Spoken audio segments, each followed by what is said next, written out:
Greetings and bienvenue, Midnight Crew. Thank you for returning to this broadcast, and welcome to new viewers joining us for the first time. If you like a video, then feel free to subscribe. I had a recent job that made me want to inform people a bit more about what's out there. First, a little about me. I grew up in a house that was haunted, got diagnosed with schizophrenia at age 19, couldn't find a job because of it, and ended up trying to scam people by getting rid of their ghosts. Turns out the damn things are real. Fuck me, this is a terrible line of business. I'll cut to the chase. From what I can gather, all ghosts are something of doppelgangers. Forget the lore, forget religion, most of it only works when it does because doppelgangers assume an identity that should react the way they do because they believe in it. I don't know much else except for how to deal with them. Seeing as they're probably from another realm and all, it looks like anything from Mars destabilizes them much in the same way they can do the same to us.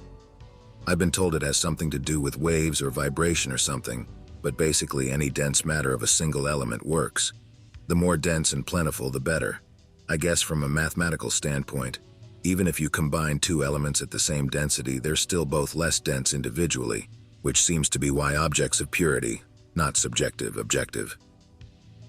Salt and iron are common ones. Iron being better, salt being the most easily accessible and usable even if comparatively weak to just about any metal. Water works but is a pain since it disperses when you throw it and becomes ineffective immediately. Manages to piss the creatures off though. Holy water works no different, though it might be implied that it's holy to the thing if it's assumed a religious identity and works better for that reason. I've heard of lots of things working though. Even diamonds from engagement rings. These things don't kill the creatures, just make them weaker. Make them weak enough and they fuck off. That's all there is to it. My job is to throw salt and other random stuff at ghosts. It's not glamorous, I often get hurt. People think I'm crazy. I have to deal with crazy people all the damn time. Like 40% of my jobs are just crazy people, the other 60% are crazy people with crazy creatures. I barely make enough to pay my bills. I have to drive everywhere and gas is expensive. Police often get involved and I have to do the nut job dance to get out of Dodge. The job sucks and you don't want it, so don't think about it. So, more info about the things. I said they were doppelgangers, but really I don't know. That's my best guess, but it's more likely that all lore is just derived from someone's interpretation of them. Here's what I do know. They congregate around places where people died. More dead, more gangers. My guess is that they want to assume the identity of dead people because it's easier. They sometimes get far along and can pretend to be someone's long lost, even if they do end up saying creepy shit most of the time. Some demon lore comes from this, I'll bet. The creatures usually don't do a good job of imitating people at first. You'll see them in pictures usually when they're imitating a family member, but the family member in question will usually look really weird if not totally formless. This is very, very, very common. Luckily, the doppelgangers adapt to the identity enough to not want to hurt their fake family. Usually. Just don't talk to them because they're weird. Any method works, the ganger just needs to think it does enough to try. They're like robots like that. They get angry when their identity is in jeopardy. This is pretty general. For example, they always try to kill me when I try to get rid of them. They almost always spark up when the family of their identity rejects them. I usually have to reject them to get them to manifest too. Requires research and is a pain in the ass. Sometimes the more dangerous ones don't wait for people to die and actively try to kill people themselves. Sometimes they assume the identity first, other times after the fact. In my experience, poltergeists are the formless types that just want to kill someone and wear their skin. Sometimes they possess people. It happens. These ones have probably tried for some other identity, have been poorly hunted before, or are otherwise unstable but powerful. They usually spout nonsense if you can get anything out of them. Probably shit they picked up from other identities. The best thing against them are metals usually. I like pennies and aluminum. Iron is great if you can get some. Silver is good too. Fat chance on gold, but it does work. Salt lines do work, but aren't guaranteed to work. Make them really thick and use rock salt if you can. If you've got questions, go ahead and ask them. How are we supposed to trust someone with schizophrenia? Same as anyone else on the internet, I guess. You aren't. For what it's worth, I don't think I'm crazy at all. I've seen crazy and I can for sure tell you that I'm at least not the pinnacle of it. My guess is that my childhood left a mark on me that comes out pretty readily under inspection. When I was 19, I had this period where I was jumping at shadows. Not without good reason either. The police ended up getting involved, got called crazy, and here I am today. Tell us about the most knowledgeable ghost doppelganger you've encountered, as in, the one that seemed to know the most about either you or family members of whomever it was haunting. The one that knew the most about me would have to have been when I was a kid. The house I lived in either had a few of them, or at least one that had a few identities. Whatever the case may be, it imitated me and a couple other people living in the house. There were a lot of happenings where someone would mention something they did with another person, even though they never participated. It was unnerving, and most times that's all that would happen. Someone would get a soda, take a drink, set it down, and it would disappear before they went to grab it for another drink. They'd ask about it and be told that they were seen drinking it somewhere else. So, it's a reasonable assumption that the things learn from observation. They can probably be deceived too. As for ones that were the most knowledgeable in general, that'd have to be the doppelganger of some guy named Eric Fredrickson. I got called for that job because a family including someone with that name was convinced that they were haunted. I get there. Everyone is sitting at a table ready to tell me their ghost stories, and I listen for a bit to get information. Eric is sitting really quiet at the end of the table though, just staring at me. I swear he didn't blink at all. Eventually I start asking questions about the events, like why someone might want to smash mirrors. One of them mentions trying to lighten the mood. Well, Eric's got this phobia of them before transitioning into a forced chuckle. Before then, I had never run across a doppelganger actively impersonating someone, but there was one sitting across from me, looking at me, and my blood ran cold. I didn't absolutely know that he was a doppelganger, but I knew the feeling well enough to act upon it. I spent a good hour trying to trip everyone up about things they knew about him. That was a really bad job. In the end, he ended up attacking me. A kitchen full of condiments later, a wet floor, and some silverware that definitely did not actually contain silver, he ran. His face was missing a couple features by then, and his family took some notice of that. The police questioned me, had to tell them that I was a supernatural investigator and that Eric was militant against superstitious folk. I realized in my cell that Eric only had the phobia of mirrors a bit before the time he got quiet. It's pretty obvious why. I guess doppelgangers pick up on stuff like that too. Could you clarify this bit? That's pretty simple. He was seeing himself, which scared him, so when he saw himself, he got scared. He became afraid of his own reflection as a direct result. You ever heard any more from this kid? Nah, he never showed back up either. Not that I looked into it much, seeing as the police didn't exactly bake me a pie. My guess is that Eric turned into someone else and that sometime, 10 to 20 years from now, he'll be staring at me from across some table in a familiar if much more stern manner. It's my hope that I'll recognize him. Interesting. Maybe now tell us your favorite job. I hate the work, I really do. The only good thing about it is when I save someone who didn't probably deserve to get ganked. There was this lady a while back, Susan. I can't remember her last name, and I guess that's ironic considering that the job meant a lot to me. The first night in a long time, I actually got some good sleep. She didn't even call me. She was convinced she was going crazy, but the girl had the kind of misfortune that was so bad that it had to cause something good on occasion. She had some goth friend, even if I can't figure out for the life of me how they got to know one another. Susan had locked herself in her apartment for about a month, not answering the door, not picking up her phone, and her goth friend was the only person who seemed to think that something was up with her. Being the batshit person the redhead apparently was, she called me. Some evil spirit, evidently weighing on her soul. Getting past the embarrassment I felt for the goth, I figured that I might get some cash out of the agreement to help the shut-in, so I did, and Susan was not happy about it. She smelled, she truly did. The kind of smell that only a person who hadn't bathed in about a month could have. She only answered her door because I shouted something along the lines of, "I'm a ghost hunter. Your crazy-ass friend is paying me to get rid of some ghost if you have one." I'm telling her I killed it either, and the snap of a deadbolt retracting interrupted me. Her apartment didn't smell too good either, and I guess the whole smashing mirrors thing is common among doppelganger-hunted people. There was all kinds of stuff around her apartment. Crosses, pouches of multicolored liquid, and a lava lamp that I'm pretty sure wouldn't repel a spirit in any kind of lore. The girl herself, though, was pretty relaxed, which made me think that she really was just going crazy. Being that people targeted by doppelgangers are typically much more unnerved, I was starting to think that I had just made the drive and uncomfortable conversation with someone of a very different walk of life for nothing. I was already there, though, so after talking with her for a while, I figured that the culprit was something down my alley and took the time to explain to her what I knew, much like I did for all of you in this thread. Her eyes were lit up like I was some brilliant beauty, and shaking off my own lack of modesty, I explained that I could get rid of it for a price. After a brief back and forth and resulting loss, I was convinced to throw change and seasonings pro bono. Although her fat redhead did still owe me some dosh, it wasn't a particularly eventful ganger routing, even if it surely would have mustered up the courage to kill her had I not come along. Not injured too bad, an arm slash from a broken lava lamp that should never have existed notwithstanding.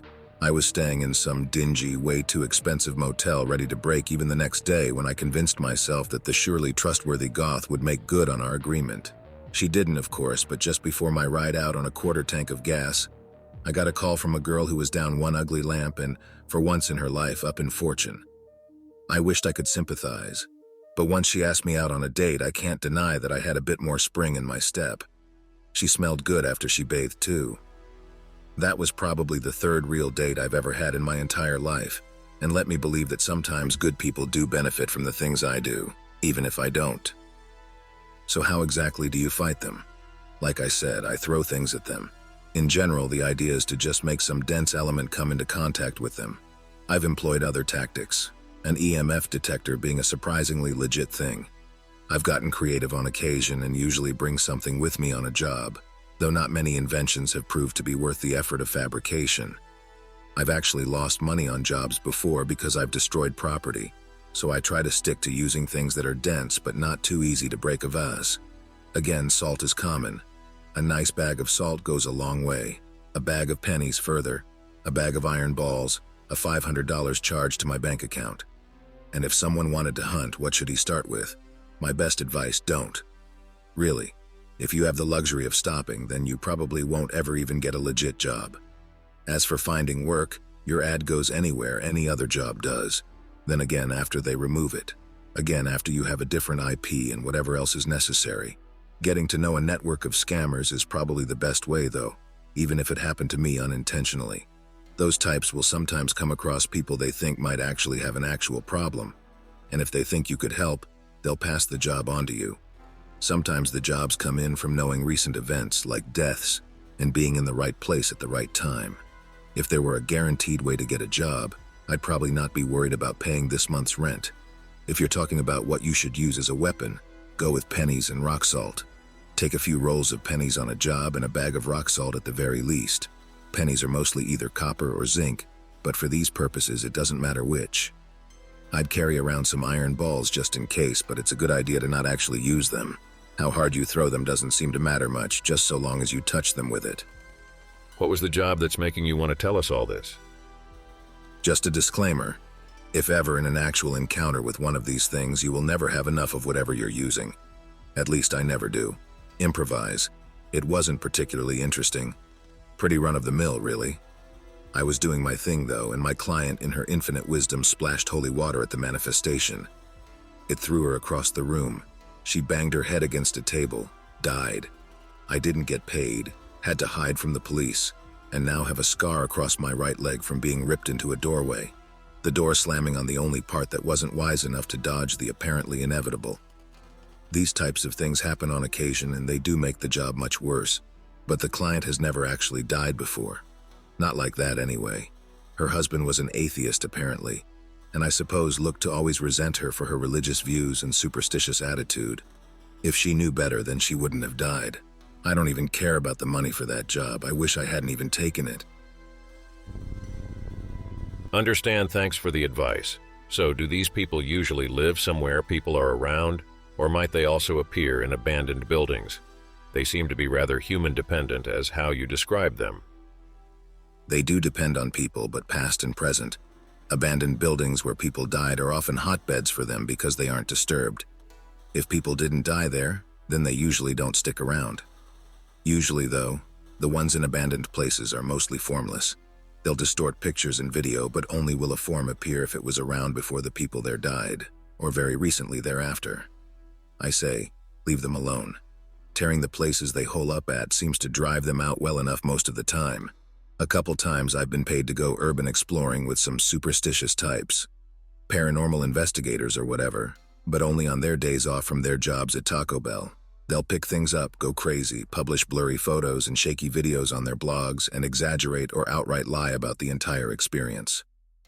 And there he stood, 10 miles high and wearing a long mustache feathered with dust. He swept his creaking hand down at us as though we were insects. Tim, brave and taller in spirit, commanded the fiend away, and it spun to face the opposite direction before bolting in fear. When it was more like, oh God, oh God, oh God, does anyone else feel cold? You know, cold spots mean ghosts, and oh God, what was that? Did someone touch my on the shoulder? Oh great, I just wet myself. Brave internet heroes like these tend to pay more than necessary, though. So I tag along as Jeff's friend or whatever for when they're actually in danger. They usually aren't. Sometimes they pay me to tell them about ghosts, but once I get into it, they lose interest. I guess the whole supernatural phenomena is all basically the same thing, isn't as glamorous as they like. I see. Well, I would seriously like to have an experience. Didn't encounter anything since I was 6. Do you think they feed onto something? Where did you learn all those things? I have no idea why they do what they do, how they even exist, if they can die or if they do. There's a lot that I don't know about them. Everything I do know I've learned from experience, each small tidbit represented on my body by some mark. I have learned a lot from other ghost hunters, though. They all tend to have their own perspective on things, but what they say works against the things usually does in at least a few situations. There's some truth to what's common in conflicting lore, usually. I'm a pragmatic guy and take what I can get. I've heard a lot of speculation about them, though. One of the more reasonable explanations I've heard is that they're beings of a parallel realm. According to this, what we know as emergence is a result of these two realms interacting. One realm where we would exist, being objective and purely material. The other, conceptual but without form or utilization. As humans, we possess both, and the idea to this is that a small fraction of a large number of doppelgangers desire that conceptually and seek it out. In manifesting, the objective conflicts with them, destabilizing their manifestation, forcing something like their density of energy from manifestation, density of matter colliding with them, back to their realm. The guy actually had some math for how he thought it worked, which made me think he had his head on a bit more straight than most people in his field. I'm not sure how much I believe it, though. The most I buy is that density of matter pushes them away. That being true, they must exist in spades on planets with less gravity, if not everywhere is space. And I have to do the nut job dance to get out of Dodge. What does this mean? Pretend to be some religious representative, basically. I get to tell a cop about how I just wanted to explain to the kind folk how Jesus can save their souls when something happened. It varies by situation, where sometimes I'm a Wiccan showing them some treatment for their imaginary illness, or some scammer who didn't actually mean any harm and really believes that he helps people. I usually spend the night in a cell but haven't been prosecuted yet. So, if you're saying that, in this case, there was a doppelganger and not a possession of Eric Fredrickson in front of you and his family, where was the real Eric at that time? Dead, most likely. I'd never heard of him anywhere else before or after. I did some research, asked his family. They say he just became really quiet one day after a short bout of an escalating fear of mirrors and of someone wanting to kill him. Doppelgangers have this way of disposing of bodies that still eludes me. I imagine they dispose of them somewhere in our actual world. But then I still cling to the idea of the conservation of law and energy being true. I imagine at that stage they're strong enough to just whip the body around willy-nilly. Interesting, thanks for all the info. Anand, tell me please, how long have you been doing the job? How do you actually find out if they are there? Do you recognize the trails they leave, or can you just feel their presence? Since I was 19, both. They give off electromagnetic field and people can feel that if it's strong enough. Feels something like a chill down your spine, distinct from what you get when just afraid. You might know this feeling from familiar places such as creepy basement with ominous shredded wires hanging down, or abandoned building. Unfortunately, other things give off electromagnetic field too. Bad wiring being one of them and much more common than I'd like. I have a few electromagnetic field detectors for this, but it's not a definitive indicator of one of them. There are a lot of bogus jobs, many of which will have EMF at the scene. This doesn't mean much. If there are other indicators, if they can be provoked, and only if the EMF detector also indicates something, then it's one of the things. Yes, but one person being in two places is easily verifiable. I mean, that would be my main thing to prove if my theory of spirits, possessions being doppelgangers. If Eric's doppel is standing in front of his family, where is the real Eric? Work, gym, dead? There's a wealth of proof of the same people existing in two places at once.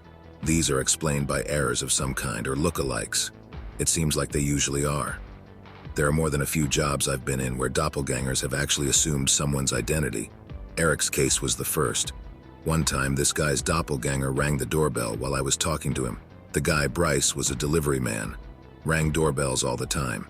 He opens it, sees himself with his face all warped, and screams at the top of his lungs like just the sight would kill him. Panics later in a comical way. He's telling me that no one would believe him. It's a good bet that he was right. It's against the law of physics. Now, if Eric's doppel and his family are sitting with you at the table, and then the real Eric walks in the front door, that would be defined as supernatural. But without actually seeing two of the same person, I don't see how you could actually conclude that as a case of a doppel in physical form. If they're actually the same person, sure. Not so if they're a doppelganger. I'd rather think that Eric was just a dick, though. Unfortunately, his nose shifted places and form. His eyes rotated on his head.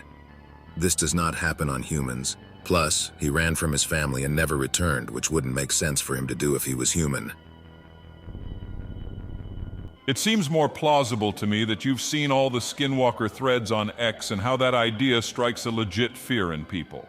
Maybe coupled with some mental problems, not meant to offend. You took that idea and ran with it. Your theory of doppelgangers has too many holes for something that could be verified. I don't browse X. Frankly, I think it's a shitboard. Skinwalkers are probably Native American interpretations of these creatures, by the way. I probably do have a bunch of mental problems I can't deny.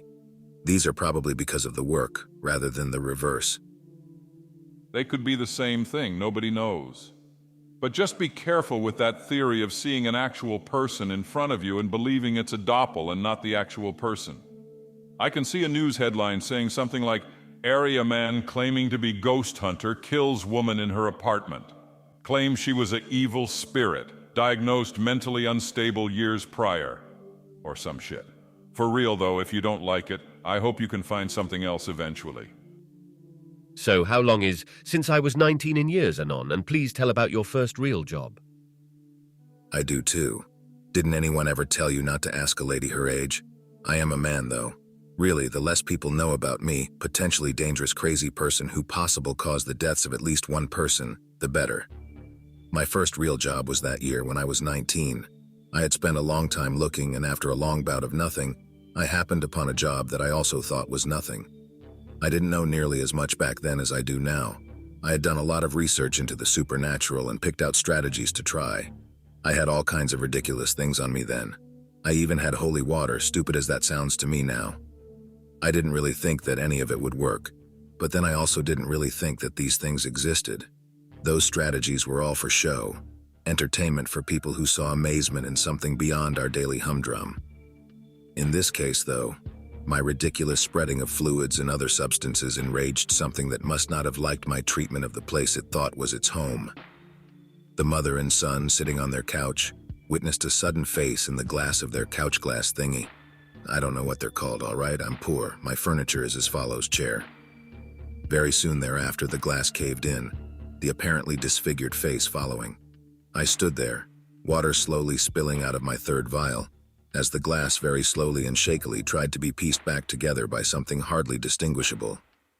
Suddenly grasping the situation, I thought to help by swinging the emptying vial of water at the seemingly gaseous form near me.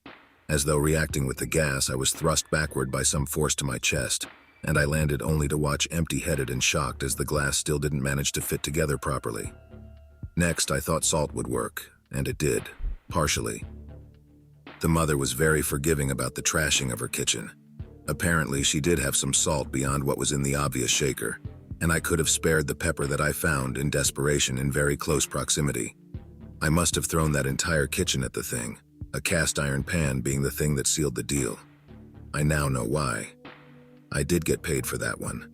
I didn't sleep that night, though. I kept thinking that it'd get me right when I closed my eyes and that somehow it was in bed with me. I still sleep with a very thick ring of salt around my bed. Supanon claiming to be ghost hunter. After all that reading, I find myself confused. I can actually relate to your doppelganger theory and some of the events you had described, but this is fortune. And although this isn't B, I am going to need some time-stamped proof, be it whatever you call. I have no idea what kind of proof you could possibly want. Also, I don't have a camera of any kind. If I could make up for it in rock salt, I would. Convenient, I'm sure. How does one protect themselves against these things? Also, any idea if a gun would help against them? I'd imagine a piece of solid metal flying at supersonic speeds would do a lot of damage to them. A gun would help, I imagine. I don't think the speed to it would, though. I had this job once where a gun owner blasted this shadowy shape that was casting itself onto a wall with all the shells he had loaded. He paid me what I needed for gas to get back home because he was the one who took care of it. He was right, too. Plus, he needed the money to fix the huge hole he blew into his wall. In general, it's a good idea to stay away from dead people, though. In most cases, I found that if someone's immediate family didn't die to cause gangers to hang about, then someone else close by did, usually people who didn't have family. The doppelgangers come, find the nearest and best victims, and go about their business being the whatevers they are. Not always, but usually. I imagine they have to travel from somewhere, an assumption that fits considering that there are usually places near jobs where a lot of people once died. In fact, this is one of the things I look for when searching for jobs. I'd stay away from places like this. OP, what do you know about these ghosts trying to get people to end themselves? That's like 60% or more of the cases I come across. Doppelgangers will learn about their victims and often use whatever they learn to try to get their victim to take their own life. In fact, I think that's what they usually do, if not always do. Of course, failing that they employ other strategies. I'm sure they still dispose of the body afterward. People who have a ganger floating about generally have a certain paranoia about them. They seem like people on the verge of ending it, like they've just about given up. They'll think they're crazy if they're smart, but if they're dumb, they usually call someone like me. I can never get the entire backstory from my clients, but I think it's safe to assume that the doppelganger had been trying to get them to do themselves in. Susan, for example, had the look. She wasn't as anxious and paranoid, if either of those two things at all, but she hadn't bathed in what smelled like a month, so I'm quite sure she was spiraling down some drain. Actually, now that I think about it, I don't think she ever told me her last name. Can you keep them away with pure beliefs? If these creatures are conceptual, then maybe specific concepts would work on them. No, you cannot. How would anyone or anything else know what you're thinking? These creatures make huge mistakes about people because they can only observe. I heard about this one that was convinced the guy he was imitating enjoyed staring at glass, and so it did, perplexing onlookers. For hours to days on end staring at glass, fully believing itself to be doing a good job fitting its assumed identity. Imagine its surprise when it was repelled. The best guess is that it watched the person it was imitating watching TV, and not knowing what that was, assumed it to simply be glass. Absolutely comical, if extremely creepy in behavior. Then there's people like you who think they can just wish away harm. It doesn't work like that. You cannot quantify purity in concept. What's more, purity here is irrelevant, but more density. Impurities reduce density, hence the correlation. I should take you on a job. I could throw you at one of these things and you'd instantly disperse it, if not destroy it altogether. As for their being conceptual, that's just one explanation I've heard, and it even goes deeper than that. According to it, perception and the ability to perceive is an actual realm parallel and connected to ours, the interactions between allowing for emergence as the combined property of two different realms. Think of it in terms of dimensions in a literal sense. With one, you have a point with no direction, no x, y, or z. With another, you have an x and y, and you can plot a line from 2 points. This is the principle of emergence, producing a line from 2 points. Just as planets exist in our solar system without regard for us or thought, the explanation goes that these creatures exist in another realm in much the same way. Why they do what they do is anyone's guess, though, and they certainly don't seem to be intelligent. An act of nature almost, and only smart when they imitate someone smart.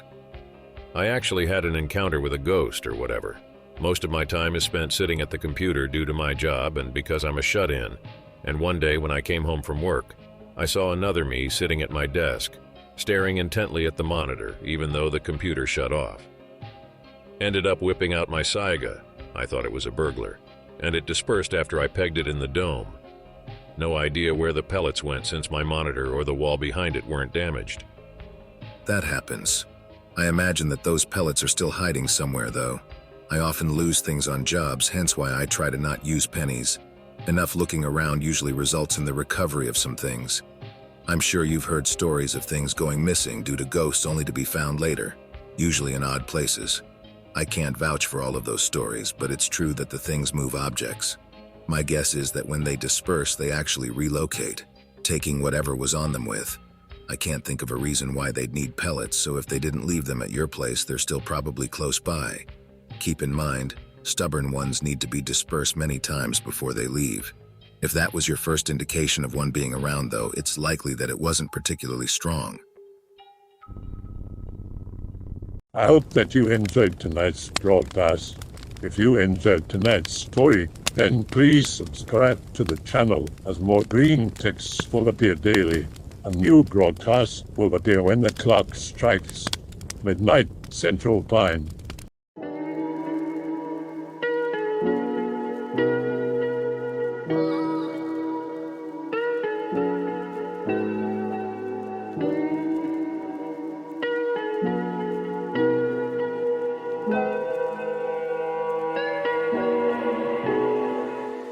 Remember to check out the Odyssey page in the description for a second archive of the channel's videos.